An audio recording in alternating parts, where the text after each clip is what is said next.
तैयार रहिए। स्टार्ट। कश्मीर सुर्खियों में है, पर इस बार सुर्खियों की रंगत जुदा है। बातों के केंद्र में अब आतंकी हमले, प्रॉक्सी वॉर और इंटरनेट बंदी नहीं है। कश्मीर के बारे में बात करने के बजाय इस बार दुनिया कश्मीर में बैठकर बात कर रही है। G20 की महत्वपूर्ण बैठक श्रीनगर में हो रही है। यह पर्यटन पर केंद्रित कार्य समूह है, जिसमें तकरीबन 60 विदेशी डेलीगेट्स शामिल हैं। यह 3 दिवसीय इवेंट शेर ए कश्मीर कन्वेंशन सेंटर में हो रहा है। 2019 में अनुच्छेद 370 के उन्मूलन के बाद घाटी में पहली बार कोई बड़ा आयोजन हो रहा है। इन 4 सालों में हुई प्रगति का यह सबूत है। स्टॉप। धीरे धीरे ही सही, लेकिन कश्मीर सधे कदमों से उग्रवाद और अस्थिरता के दिनों को पीछे छोड़ रहा है। अलबत्ता पाकिस्तान के रूप में खतरा अब भी पड़ोस में मंडरा रहा है।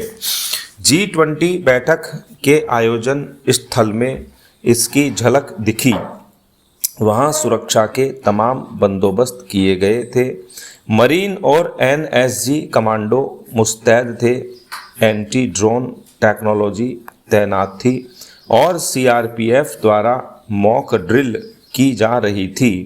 अगर कश्मीर में सुरक्षागत हालात सुधरे हैं तो इसकी क्या ज़रूरत थी, लेकिन भारत कश्मीर के लोगों पर तो भरोसा कर सकता है। सीमा पार से वहां अपनी हरकतों को अंजाम देने वालों पर नहीं। स्टॉप। पाकिस्तान ने व्यवधान डालने की हर संभव कोशिशें की। G20 दुनिया की 20 प्रमुख अर्थव्यवस्थाओं का समूह है।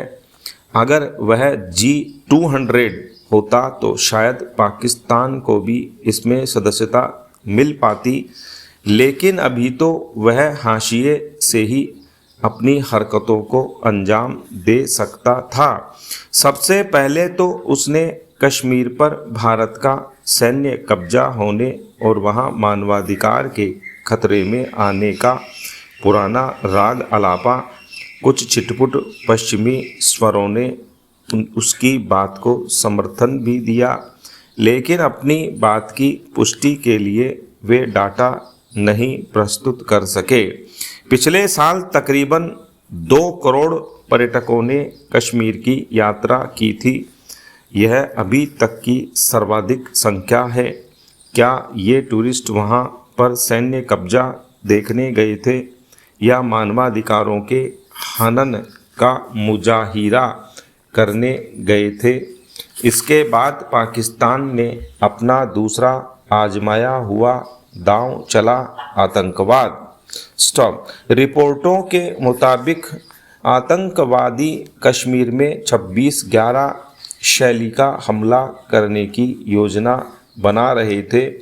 उनके निशाने पर गुलमर्ग का स्की रिसोर्ट टाउन था। G20 डेलीगेट्स इस सप्ताह के अंत तक वहां पहुंचने वाले थे।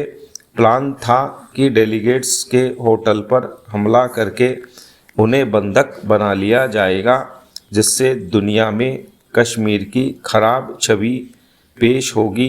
पर खुफिया चेतावनियों के बाद स्थानीय प्रशासन ने गुलमर्ग को प्लान से बाहर कर दिया और कार्यक्रम को श्रीनगर तक ही सीमित रखा। मंसूबे नाकाम रहे, लेकिन पाकिस्तान जैसे पड़ोसी के होते हुए कश्मीर में कुछ अच्छा काम करना कितना चुनौतीपूर्ण है, इससे यह फिर जाहिर हुआ। स्टॉप। इसके बाद पाकिस्तान ने अपने तरकश का तीसरा तीर निकाला, इस्लामिक राजनीति। उसने ऑर्गेनाइजेशन ऑफ इस्लामिक कोऑपरेशन यानी OIC में जाकर कश्मीर में हो रहे आयोजन के बाइकॉट की अपील की।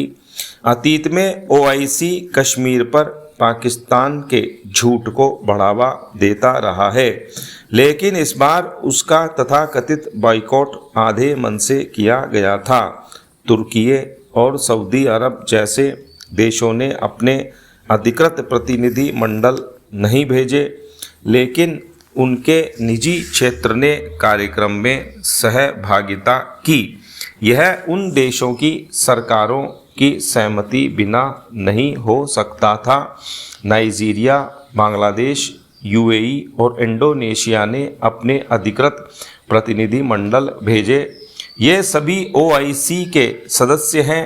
केवल एक ही देश ऐसा था जिसने अपने प्रतिनिधि नहीं भेजे और वह चीन था, लेकिन इससे किसी को आश्चर्य नहीं हुआ। स्टॉप। भारत इस इवेंट को सफल करार दे रहा है। यह बदलते कश्मीर की तस्वीर है और उसमें वहाँ के लोगों की आकांक्षाओं की झलक है। लाखों सैलानी कश्मीर जा रहे हैं और निवेशकों का समूह कश्मीर की ओर रुख कर रहा है।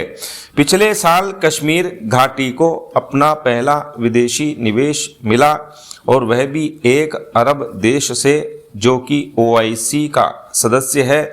दुबई का एमआर ग्रुप श्रीनगर में एक शॉपिंग कॉम्प्लेक्स के निर्माण के लिए $6 करोड़ का निवेश कर रहा है। यह भारत की कश्मीर नीति पर सहमति की मुहर है।